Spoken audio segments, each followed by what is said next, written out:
Good morning बच्चों। आज हम लोग कक्षा 12 जीव विज्ञान अध्याय 6 का बहुसंगत का आणविक आधार का भाग 3 का अध्ययन करेंगे। भाग 2 में बच्चों हम लोगों ने ग्रिफिथ का रूपांतरिक प्रयोग देखा था और देखा था कि जो मलेरिया रोग उत्पन्न करने वाले बैक्टीरिया है उसके दो जो है प्रभेद प्राप्त हुए थे। 2 टाइप बैक्टीरिया हमें प्राप्त हुआ था और एक था आपका यस स्ट्रेन, एक प्राप्त था हमें यस स्ट्रेन बैक्टीरिया और दूसरा था बच्चों आर स्ट्रेन, जो पिछले वीडियो में हमने ये देख लिया था कि जो मलेरिया रोग उत्पन्न करने वाले बैक्टीरिया है डिप्लोकोकस निमोनी जो बैक्टीरिया है जिसके 2 टाइप प्राप्त थे, 2 प्रभेद जो है हमें प्राप्त थे या 2 विभेद प्राप्त थे। एक था यस स्ट्रेन, दूसरा आर स्ट्रेन। हमने देखा था कि यस स्ट्रेन जो है यह मलेरिया रोग उत्पन्न करता है और आर स्ट्रेन मलेरिया रोग उत्पन्न नहीं करता। अगला प्रयोग में हमने ग्रिफिथ का देखा था कि जो है तीसरा जो है हमने ये देखा था कि जो यस स्ट्रेन है इसको 60 डिग्री पर यदि गर्म किया जाए अर्थात हीट किल्ड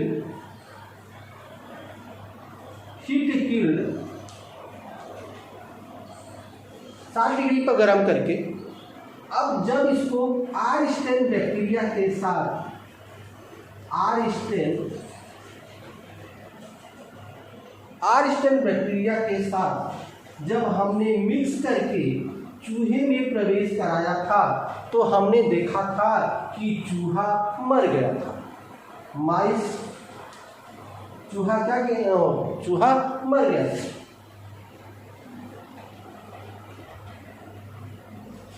यह हमने देखा था और ग्रिफिथ ने कहा कि कोई पदार्थ था, यस स्ट्रेन का कोई पदार्थ था जो आर स्ट्रेन को यस स्ट्रेन में परिवर्तित कर दिया, रूपांतरित कर दिया। लेकिन ग्रिफिथ यह नहीं बता पाए कि यह पदार्थ कौन था। ठीक है, और 1944 ईस्वी में 1944 ईस्वी में बच्चों 3 वैज्ञानिक ओटी एवेरी, सीएम मैक्लिओड और एम मैकार्थी ने 1944 में इनके प्रयोगों को दोबारा शुरू किया और जो ग्रिफिथ ने वह कौन सा पदार्थ है जो आर स्ट्रेन को यस स्ट्रेन में परिवर्तित कर दिया यह नहीं बता पाए। ठीक है, इसका प्रयोग इन्होंने जारी रखा, यह 3 साइंटिस्ट, और इन्हीं 3 साइंटिस्ट का प्रयोग इसे कहा जाता है कि एवेरी, मैक्लिओड और मैकार्थी का प्रयोग। इन्होंने 1944 में इन्हीं के प्रयोग को दोबारा प्रारंभ किया और वह निष्कर्ष निकाला जो ग्रिफिथ इस निष्कर्ष तक नहीं पहुंच पाए थे कि वह कौन सा पदार्थ है, तो इन्होंने उस पदार्थ की खोज की। और देखते हैं कि एवेरी और मैक्लिओड और मैकार्थी ने कांच का 3 बर्तन लिया और ध्यान रखिएगा बच्चों कि यह जो यस स्ट्रेन है, इन तीनों वैज्ञानिकों ने क्या किया कि जो यस स्ट्रेन की बैक्टीरिया है इस यस स्ट्रेन बैक्टीरिया से प्रोटीन, कार्बोहाइड्रेट तथा डीएनए को अलग कर दिया, इनको अलग कर दिया। तो जो यह यस स्ट्रेन है, जो यस स्ट्रेन बैक्टीरिया में है, इसको इन्होंने प्रोटीन को अलग कर दिया, कार्बोहाइड्रेट को अलग कर दिया,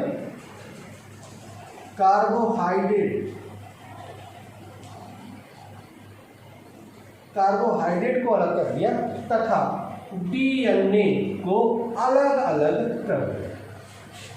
और अलग अलग करके बच्चों इसको अलग अलग कांच के एक बर्तन में इस तरह से रख दिया। तीनों को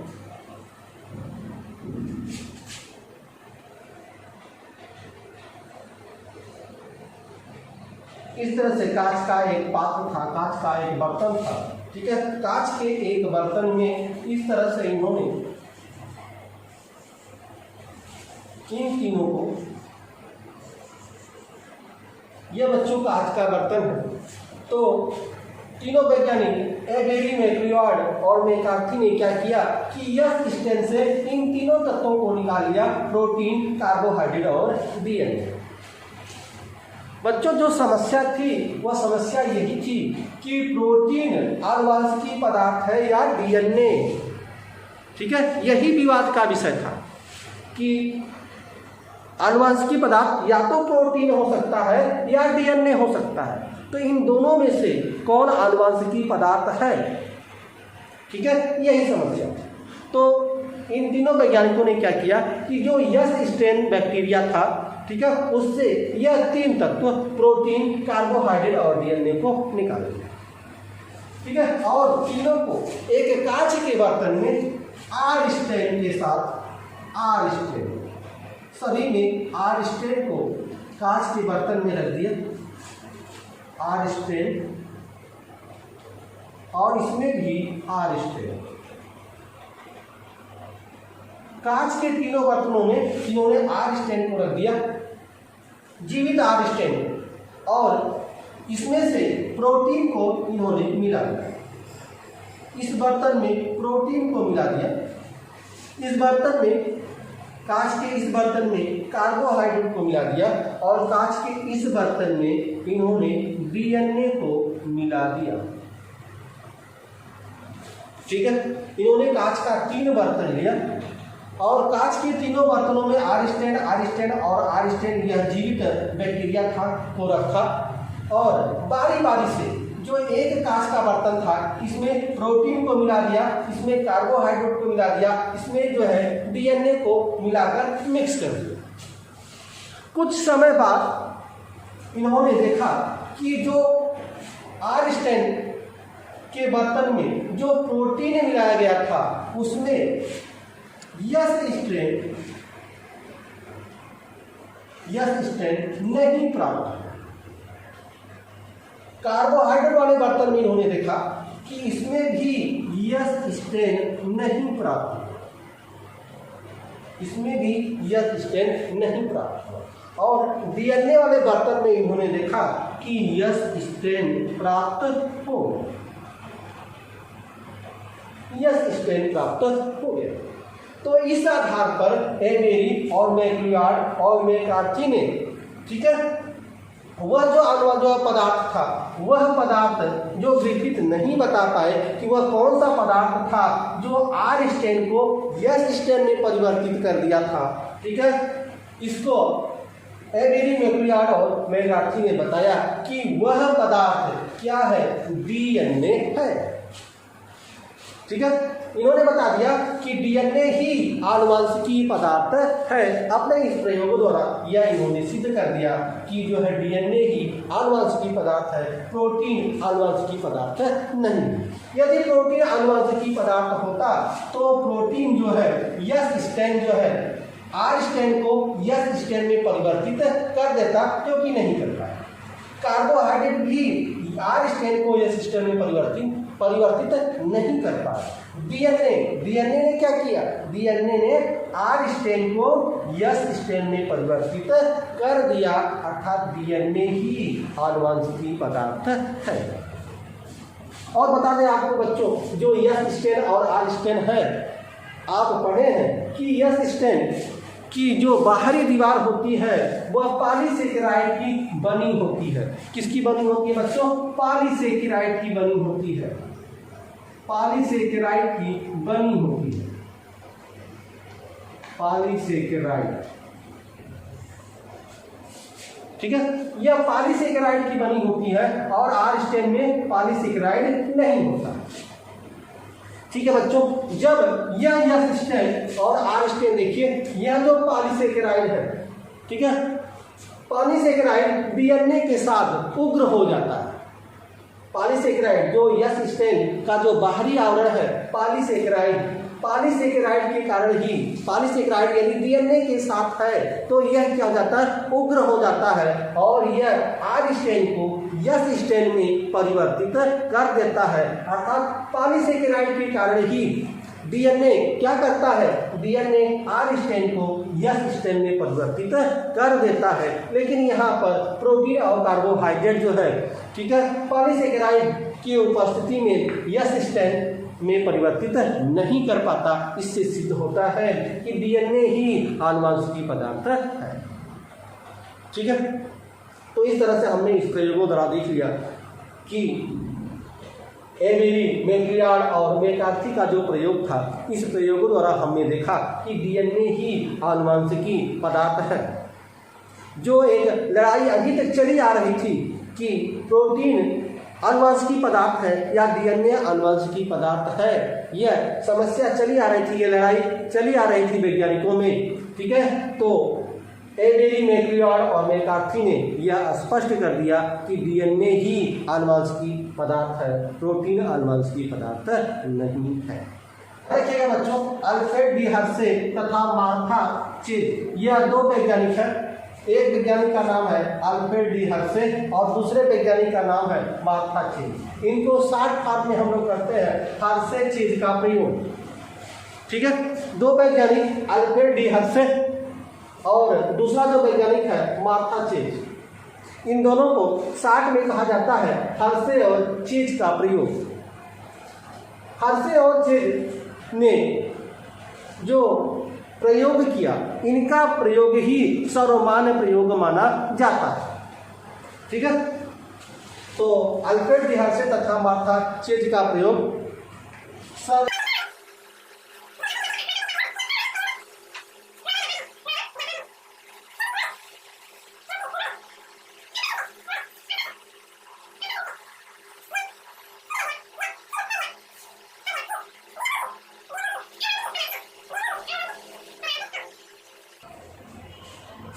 ठीक है बच्चों, तो इस चीज को अंडरलाइन कर लीजिएगा बच्चों, सर्वमान्य प्रयोग। पूछा जाता है कि किनके प्रयोग को सर्वमान्य प्रयोग कहा जाता है, तो अल्फ्रेड डी हर्शे तथा मार्था चेज के प्रयोग को ही सर्वमान्य प्रयोग कहा जाता है। इनके प्रयोग के द्वारा ही स्पष्ट रूप से यह सिद्ध कर दिया गया कि डीएनए ही आनुवंशिकी पदार्थ है, इसलिए इनके प्रयोग को सर्वमान्य प्रयोग कहा जाता है। ठीक है, तो ध्यान रखिएगा, इन्हीं के प्रयोग को सर्वमान्य प्रयोग जो है कहा जाता।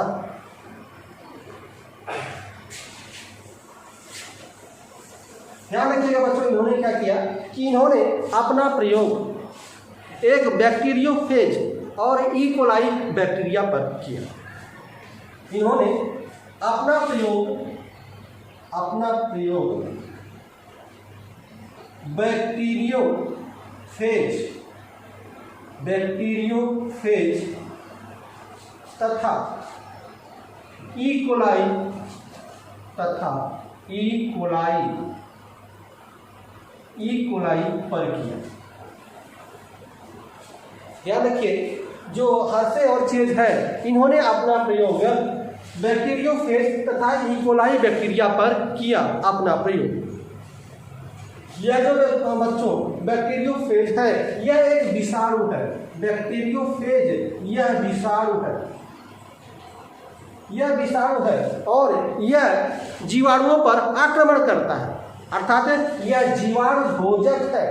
बैक्टीरियोफेज एक जीवाणु भोजक है जो बैक्टीरिया अर्थात जीवाणु पर आक्रमण करता है। यह एक विषाणु है। तो हम लोग पहले देख लेते हैं बच्चों कि यह जो बैक्टीरियोफेज है जिस पर इन्होंने प्रयोग किया, तो बैक्टीरियोफेज है, इसकी संरचना इस तरह से होती है बच्चों, इस तरह से।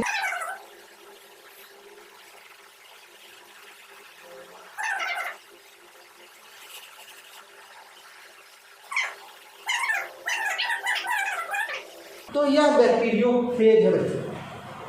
ठीक है, और बैक्टीरियोफेज जो है बच्चों, ध्यान रखिएगा कि यदि इसके साथ ई कोलाई बैक्टीरिया के साथ, थोड़ा सा इसको छोटा कर दो, यदि आपका यह ई कोलाई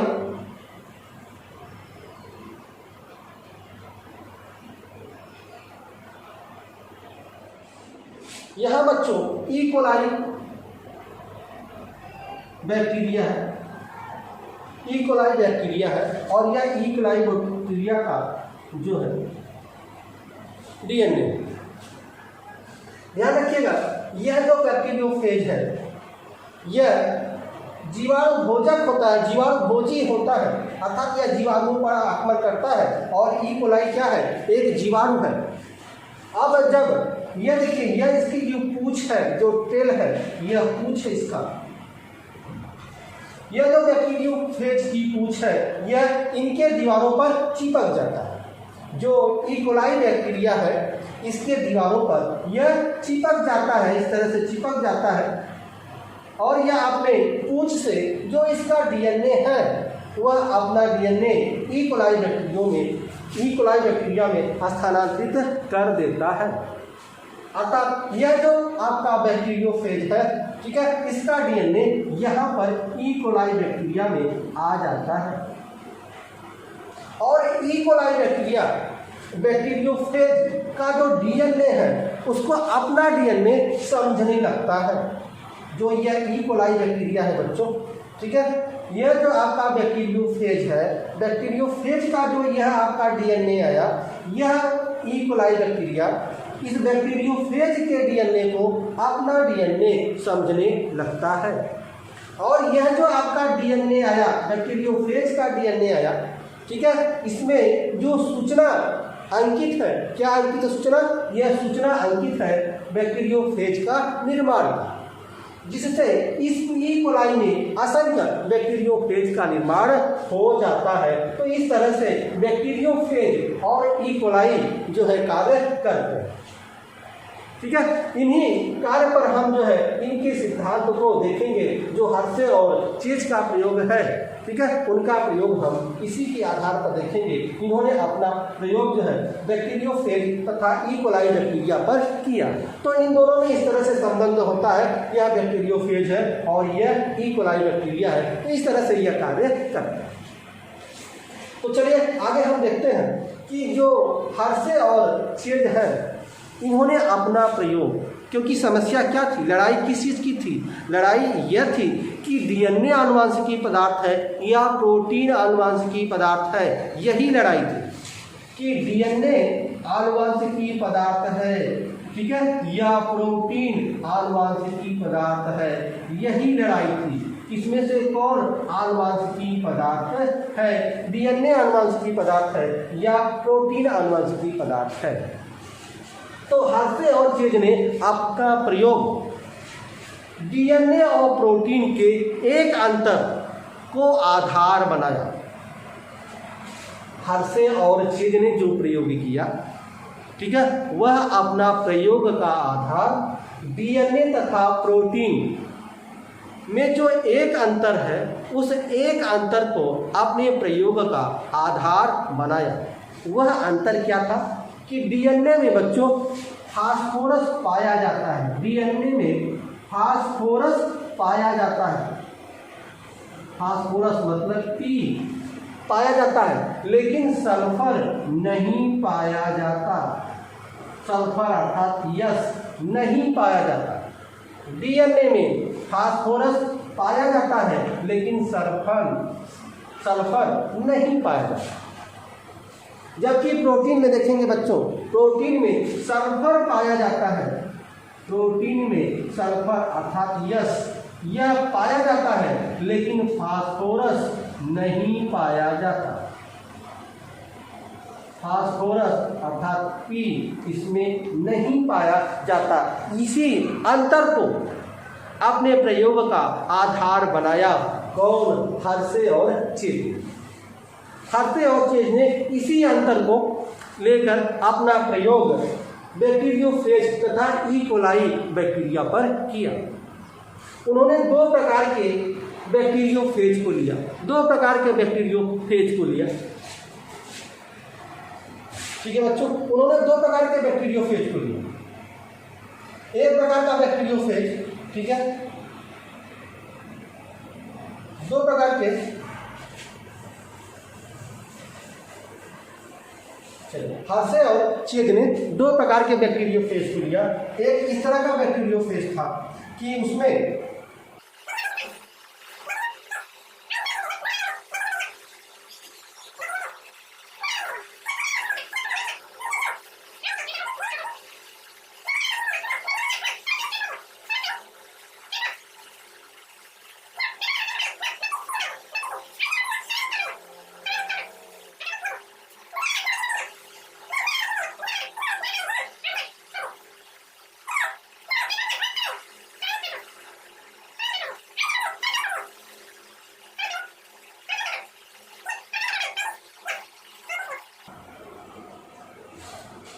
इस तरह से इन्होंने लिया। क्यों ऐसा किया इन्होंने? ध्यान रखिएगा बच्चों, यह समस्थानिक है। तो क्यों इन्होंने समस्थानिक का प्रयोग किया? समस्थानिक का प्रयोग इसलिए किया क्योंकि प्रयोग में चिन्हित किया जा सके, इसलिए इन्होंने समस्थानिक को लिया। ठीक है, ध्यान रखिएगा, दो प्रकार के इन्होंने बैक्टीरियोफेज को लिया। एक प्रकार का बैक्टीरियोफेज ऐसा लिया कि उसके डीएनए में, देखो बैक्टीरियोफेज है, डीएनए और प्रोटीन इसमें भी लिया, डीएनए और प्रोटीन इसमें भी लिया। जो पहले प्रकार का बैक्टीरियोफेज है, ठीक है, इसमें इन्होंने क्या किया कि पहले प्रकार के बैक्टीरियोफेज के डीएनए में, ठीक है, समस्थानिक फास्फोरस लिया।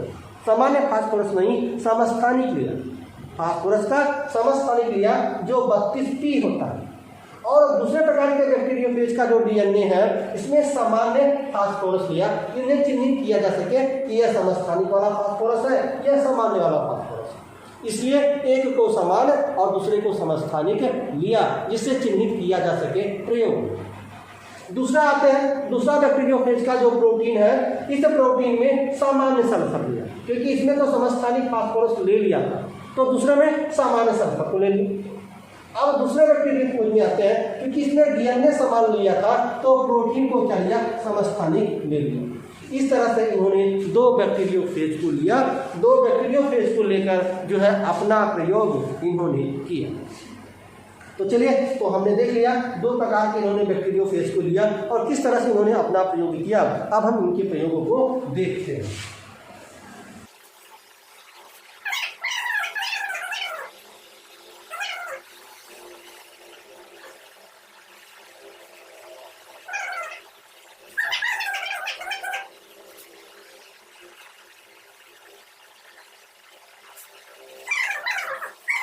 डीएनए में अभी हम आपको बताए कि इसके डीएनए में ये क्या लिया, जो है आपका जो फास्फोरस है वह समस्थानिक लिया। फास्फोरस समस्थानिक यह होता है आपका 32P डीएनए। और इनके प्रोटीन में इन्होंने लिया, प्रोटीन में लिया सामान्य सल्फर, सामान्य सल्फर, यस। उसी तरह से यहाँ पर आ जाए, यह इनका डीएनए है, इसमें आ जाए तो इसमें जो आपका डीएनए लिया, यह डीएनए आपका सामान्य सल्फर था, सामान्य फास्फोरस, सामान्य फास्फोरस था, जिसको हम P से प्रदर्शित करते हैं। और यहाँ एक प्रोटीन है और प्रोटीन को इन्होंने समस्थानिक लिया, समस्थानिक सल्फर, जिसको हम 35F से प्रदर्शित करते हैं। यही और इनके साथ इकोलाई बैक्टीरिया, इस तरह से इकोलाई बैक्टीरिया को लिया इन्होंने, और यहाँ भी इकोलाई बैक्टीरिया।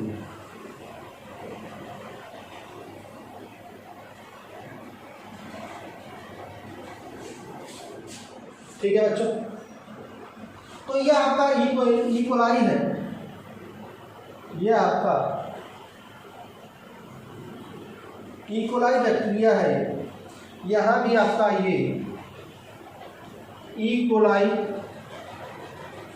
बैक्टीरिया है, जिसका डीएनए ये है, यहाँ इसका डीएनए ये है। ठीक है, अब जब यह अपने पूंछ द्वारा, यह इसका पूंछ है, इस तरह से जब इनके दीवारों पर यह चिपक जाते हैं तो क्या होता है, इसका डीएनए यहाँ पर आ जाता है। इसका डीएनए यहाँ पर ये आ गया, हमने इस कारण में लिख दिया, और इसका डीएनए यहाँ आ गया, इसको इस कारण में हमने लिख दिया। इस बैक्टीरियोफेज, यह बैक्टीरियाफेज जो है, जब इस ई कोलाई जो है बैक्टीरिया के दीवारों पर चिपकता है तो अपना डीएनए यहाँ पर स्थानांतरित कर देता है, और यह ई कोलाई बैक्टीरिया जो है बैक्टीरियोफेज के डीएनए को अपना डीएनए समझने लगता है। तो यह जो आपका डीएनए है बैक्टीरियोफेज के डीएनए, इससे जो है नए असंख्य बैक्टीरियोफेज का निर्माण होता है। तो इससे पुनः बैक्टीरियोफेज का निर्माण होता है।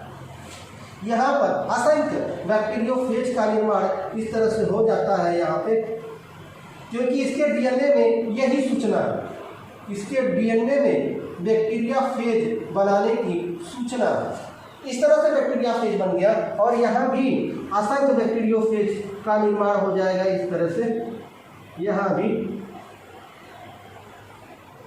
इस तरह से बैक्टीरियोफेज का निर्माण यहाँ भी हो जाएगा। तो असंख्य बैक्टीरियोफेज का निर्माण यहाँ पे हो जाएगा, असंख्य बैक्टीरियोफेज का निर्माण यहाँ। अब इन्हें बैक्टीरिया को जो बैक्टीरियाफेज का निर्माण हुआ, या तो इनका संतान था, या तो इनका कुछ जो है माता और पिता है, ठीक है, अर्थात यह एक पीढ़ी है, इसे एक पीढ़ी से यह इनकी दूसरी पीढ़ी है, ठीक है। यह जो बैक्टीरियाफेज है यह इनकी संतान है, यह बैक्टीरियाफेज इनकी संतान है। तो यह एक पीढ़ी का बैक्टीरियाफेज है, यह दूसरे जो है दूसरे पीढ़ी का बैक्टीरियाफेज है। अब हम इस बैक्टीरियोफेज को देखेंगे प्रयोग द्वारा, इसमें क्या मिला, इसके डीएनए में क्या है और इसके प्रोटीन में क्या है, इसके डीएनए में क्या है, इसके प्रोटीन में क्या है। तो जो आपका पहला वाला बैक्टीरियोफेज था, इसका अगर हम डीएनए देखें, इसका यदि हम डीएनए देखें तो इसके डीएनए में जो यह नया वाला डीएनए प्राप्त हुआ, इसके पुत्र का डीएनए प्राप्त हुआ है। इस पुत्र के डीएनए में हमने देखा कि जो डीएनए प्राप्त हुआ है वह समस्थानिक फास्फोरस प्राप्त हुआ है, समस्थानिक फास्फोरस प्राप्त हुआ। और इसके प्रोटीन में हमने देखा कि सामान्य सल्फर प्राप्त हुआ। अब यहाँ आ जाए, ठीक है। यह जो दूसरा बैक्टीरियोफेज है, इसमें क्या होता है, इसमें यदि हम देखें तो जो आपका ये जो इनका संतान वाला डीएनए है, यदि हम उसके डीएनए की बात करें, यहाँ पर इसके डीएनए की बात करें तो इसके डीएनए में ध्यान देंगे कि इसके डीएनए में चूंकि सामान्य फास्फोरस था तो सामान्य फास्फोरस प्राप्त होता है, पी प्राप्त होता है। लेकिन इसके प्रोटीन में देखें, इसके प्रोटीन में क्या प्राप्त होता है, ठीक है। तो इसके प्रोटीन में बच्चों देखेंगे, इसमें भी हमारा सामान्य सल्फर ही प्राप्त होता है। इस चीज को ध्यान रखिएगा बच्चों।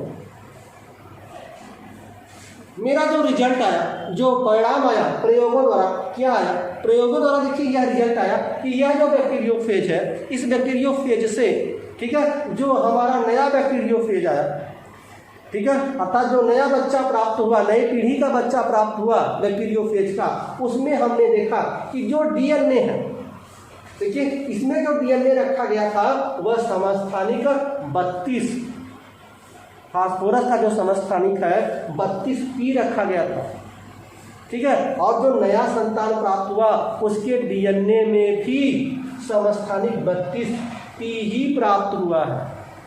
जो यह बैक्टीरियोफेज था, फिर से ध्यान दीजिए बच्चों कि जो यह बैक्टीरियोफेज था, ठीक है, इस बैक्टीरियोफेज में जो है फास्फोरस का समस्थानिक रखा गया था 32P। अब इनका जो संतान प्राप्त हुआ, उनके संतान में भी उनके डीएनए में यही फास्फोरस का यही डीएनए प्राप्त हुआ जो इनके पूर्वज में था, जो इनके माता पिता में था, अर्थात 32P इनके बच्चों में भी प्राप्त हुआ। प्रोटीन की बात करें तो प्रोटीन इसमें सामान्य था, और जो इनका बच्चा है, ठीक है, उनके भी प्रोटीन में सामान्य प्रोटीन प्राप्त है, ठीक है। चलिए यहाँ पर फिर से ध्यान देते हैं, ठीक है। यह जो बैक्टीरियाफेज है इसमें डीएनए तो सामान्य रखा गया, डीएनए समस्थानिक नहीं रखा गया था, ठीक है, अर्थात इसमें जो फास्फोरस रखा गया ठीक है, वह सामान्य रखा गया था, और जो इनका बच्चा प्राप्त हुआ उनमें भी यह सामान्य और सामान्य, ठीक है। लेकिन यहाँ ध्यान रखिए, प्रोटीन इसमें समस्थानिक रखा गया था, इसमें डीएनए समस्थानिक रखा गया था पहले बैक्टीरियोफेज में, दूसरे बैक्टीरियोफेज में प्रोटीन को समस्थानिक रखा गया था। लेकिन इनका जो बच्चा प्राप्त हुआ, इनके प्रोटीन में, ठीक है, सल्फर समस्थानिक नहीं प्राप्त हुआ, बल्कि सामान्य सल्फर ही प्राप्त हुआ। अर्थात इनके पिता से, जो इनके पिता है और जो इनका पुत्र प्राप्त हुआ, पुत्र को सल्फर प्राप्त नहीं हुआ। कौन सा सल्फर?